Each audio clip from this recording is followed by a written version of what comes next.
तो बुजुर्गों अजीजों, मैं बिहार सरकार के जो विजेंद्र प्रसाद यादव जी मंत्री हैं और बिहार सरकार का जो बिजली विभाग है उससे मुद्दमाना अपील है, गुजारिश है कि ये बारसोई बलरामपुर है, ये बंगाल बगल में सटा हुआ है। रायगंज हो, उत्तरी दिनाजपुर हो, मालदा हो, जो बंगाल का इलाका है, यहाँ के लोग जब अपने घरों में छत पे रहते हैं तो बंगाल की चमचमाती हुई लाइट देखते हैं। जो नीतीश कुमार बिहार में बिजली का दावा करते हैं, जो नरेंद्र मोदी घर घर बिजली की बात करते हैं, जो नीतीश कुमार जी का नालंदा में 50 सब स्टेशन, तो ये बारसोई बलरामपुर है, ये चांदपारा है, नलसर है, चापाखोर है, हरनारोई है, जो पूरा आबादपुर का इलाका है।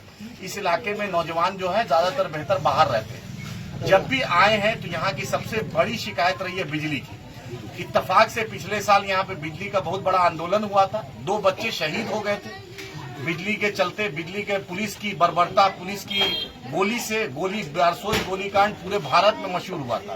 बैरिस्टर असदुद्दीन ओवैसी साहब ने, अख्तरुल साहब ने भी मुद्दा उठाया था और हमने भी मुद्दा उठाया था।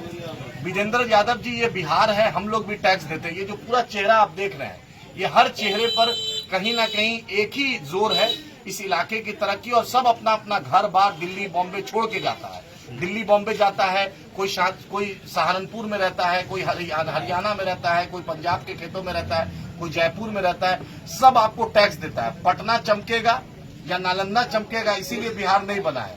बारसोई बलरामपुर हो, आबादपुर हो, चापाखोर हो, नलसर हो, हरनारोई हो, बारियोल हो, ये भी चमकना चाहिए। बिघोर भी चमकना चाहिए, करणपुर भी चमकना चाहिए, कचना और धचरा भी चमकना चाहिए, मोटभाड़ी भी चमकना चाहिए और बसलगांव भी चमकना चाहिए, चांदपारा भी चमकना चाहिए। जब भी शिकायत आई, ये नौजवान दिल्ली बॉम्बे जाते हैं, दिल्ली बॉम्बे में इन्हें दिखता है वो चकाचौंध, ये भी टैक्स देते हैं। और अफसोस सदअफसोस ये डबल टैक्स देते हैं। इनके घर बार, इनके माता पिता, इनके लोग यहीं पर रहते हैं।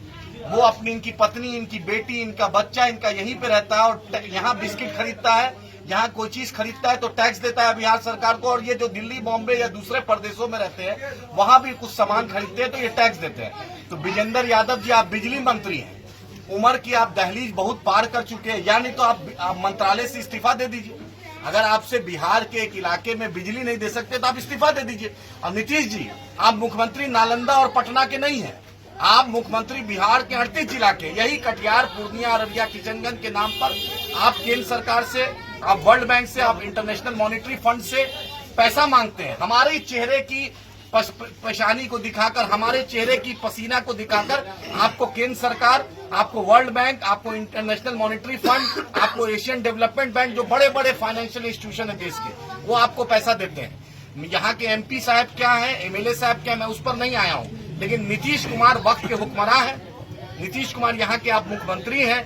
विजेंद्र चौधरी जी, आप यहाँ के, विजेंद्र प्रसाद यादव जी, आप यहाँ के मंत्री हैं, बिजली के मंत्री हैं। आपका सुपौल चमकता है, सहरसा चमकता है, पटना चमकता है, नालंदा चमकता है, लेकिन कटिहार का जो सबसे पिछड़ा इलाका है, ये भी चमकना चाहिए। हर का एक ही डिमांड है। दूसरा एक महत्वपूर्ण डिमांड है, यहाँ के इलाके में हॉस्पिटल नहीं है। मंगल पांडे जी सीवान को आप चमका रहे हैं। आप पटना में 5-5 हॉस्पिटल चुन रहे हैं। अभी भाजपा के राष्ट्रीय अध्यक्ष जेपी नड्डा साहब, जो स्वास्थ्य मंत्री भी है, वो आए थे, तो दरभंगा में हॉस्पिटल खुल रहा है, गया में हॉस्पिटल खुल रहा है, मुजफ्फरपुर में खुल रहा है, पटना में खुल रहा है, जहां पहले से बड़े बड़े हॉस्पिटल।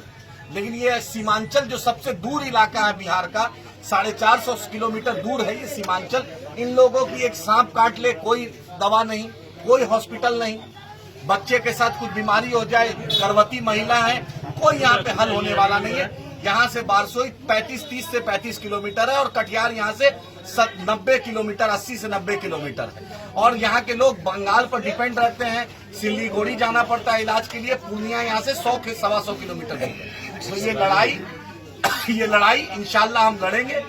स्वास्थ्य मंत्री जी मंगल पांडे हो या शिक्षा या विद्युत मंत्री, जो बिजली मंत्री हैं श्री विजेंद्र यादव, आपसे अनुरोध है, हम लोग चक्का जाम करना जानते हैं, हम लोग कुर्बानी देना जानते हैं, हम लोग शहीद होना जानते हैं, लेकिन हम शहादत पे, लाश पे राजनीति करना नहीं चाहते। आपसे यही अपील है कि यहाँ की समस्या स्वास्थ्य की है, यहाँ की समस्या बिजली की है, और तीसरी समस्या यहाँ के सड़कों की है, और चौथी एक समस्या जो बारियोल घाट है, और यहाँ से आगे चांदपारा के आगे एक और घाट की जरूरत है, जगन्नाथपुर के बाद बंगाल से जो जोड़ता है। आज पूरा भारत विकास कर रहा है, लेकिन सीमांचल और खासकर बारसोई बलरामपुर, खासकर ये जो कटिहार का एक सबसे दूर इलाका जो है, जो बंगाल के सरहदों से मिलता है, हमने आजादी के वक्त बिहार को चुना, हमने इस देश को चुना, हमने इसलिए चुना कि हमारी भी तरक्की होगी, हम भी टैक्स देते हैं। तो हमारा लड़ाई है, हम आंदोलन की आज आगाज करते हैं। इस चांदपारा की सरजमी से, इस पंचायत से हम आवाज उठाते हैं और इंशाल्लाह ये लड़ाई लंबी होगी। यहाँ के जिला प्रशासन हो, पटना में जो बैठे एसी में जो प्रधान सचिव है, पटना में जो बैठे प्रधान सचिव है, पटना में बैठे जो आईएएस है, उनसे भी अनुरोध है। संजीव हंस जी, आपने तो मर्सिडीज गाड़ी ले ली, परसेंटेज के नाम पर, स्मार्ट प्रीपेड मीटर के नाम पर आपको करोड़ों रुपया परसेंटेज मिल गया, लेकिन बारसोई बलरामपुर कतई ये चीज बर्दाश्त नहीं करेगा। हम इसकी लड़ाई लड़ेंगे। हम हमारे मिजाज में हमारी जद्दोजहद है, हम न झुकने वाले हैं। इंशाल्लाह ये मुद्दा बैरिस्टर असदुद्दीन ओवैसी साहब, अख्तरुल ईमान साहब की क़यादत में हम उठाएंगे और उन लोग भी उठाएंगे इंशाअल्लाह ताला। इन लोग ने मुझे आज ये इत्तला दी है, ये पहले का भी मुद्दा था, हमने पहले भी कोशिश की है। ये मुद्दा को इंशाअल्लाह कल से ये बड़े पैमाने पर इंशाअल्लाह हम उठाएंगे। कल के बाद आज तो नहीं हम बोलते।